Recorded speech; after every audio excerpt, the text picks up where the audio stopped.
وراكوني السلكيم وراك يا ويش دهرني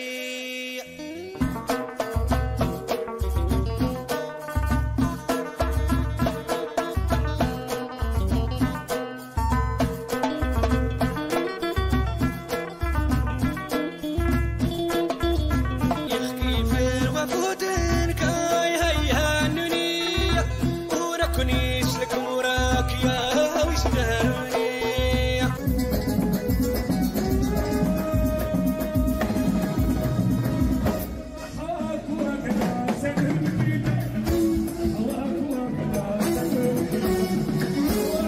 تقبل الله صيامكم وقيامكم إخواني الفنانين والفنانات داخل وخارج المغرب، وكل عام وأنتم بألف خير ورمضان كريم، واللهم صل وسلم وبارك على سيدنا محمد أشرف المرسلين صلى الله عليه وسلم. مرحبا بكم إخواني في بث الحلقة 23 من برنامجكم فنان في رمضان من إعداد جريدة الشاملة بريس، معكم مراسلها عبد الرباع. مرحبا بكم في الحلقة 23. ضيفنا هذه الأمسية ما شاء الله عليه يبدع في مجال الأغنية السوسية الشلحة، تبارك الله عليه، وعنده كاريزما. متمنين له مسيرة موفقة ومتألقة بإذن الله. إنه الفنان محمد بوعسرة. محمد بوعسرة، مرحبا بك ولك الكلمة. السلام عليكم ورحمة الله تعالى وبركاته. رمضانكم مبارك كريم على المغاربة قاطبة خارج المغرب وداخله. معكم الفنان محمد بوعسرة من مواليد قبائل عيط بعمران، الساكن حاليا بمدينة قلمين باب الصحراء. المسيرة ديالي الفنية بدأت بالطفولة ديالي مع العديد من المجموعات الفنية كمجموعة إهواوين، مجموعة إيمانار. ومن ذلك الحين اضطريت أنه نطور القدرات ديالي مع الأوركسترات في بعض المدن كتيزنيت كأكادير وكقلمين. شكرا للفنان القدير محمد بوعسرة. محمد بوعسرة خويا، قربنا منك من الانجازات اللي درتي والمحطات الفنيه اللي عشتيها، واشنو هو الجديد ديالك ان شاء الله؟ بالنسبه للاعمال ديالي، اشتغلت مع بعض الجمعيات والمؤسسات وبعض المهرجانات الوطنيه، كمهرجان اكادير والدويره، ومهرجان اسبوع الجمال، ومهرجان قوابل سيدي ابني،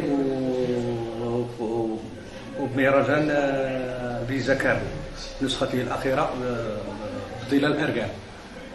وبالنسبه للكارير ديالي، كنشكر بعض الاخوان اللي هما صراحه اللي هما ساندوني ومدوا لي يد المساعده.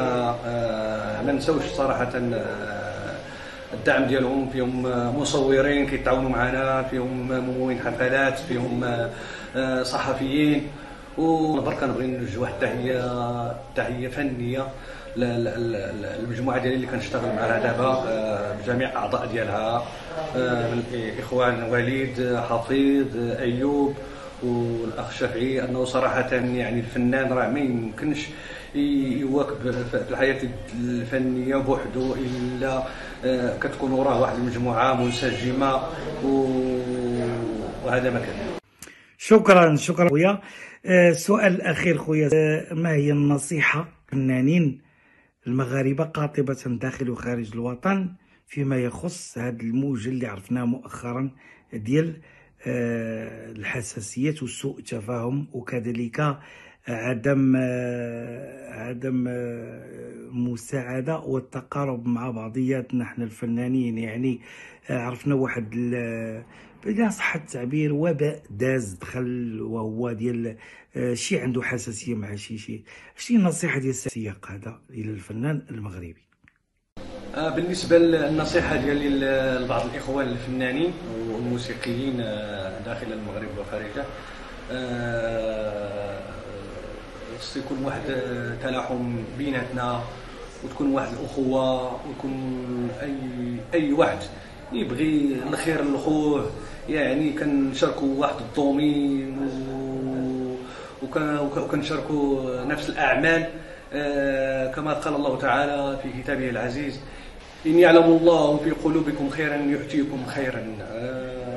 والحمد لله راه بلادنا المغرب من طنجة حتى للقويرة كتستغرب بعديد الثقافات، والفنان يعني راه كيوجه رسائل، راه فيهم رسائل اجتماعية، وهذا أنه خصنا حنا كفنان الحمد لله نزيدوا بالرقي بالفن ديالنا العالم كامل. وفي الأخير كنبغي نشكر الأخ عبدو على هذه الالتفاتة الطيبة، وشكرا.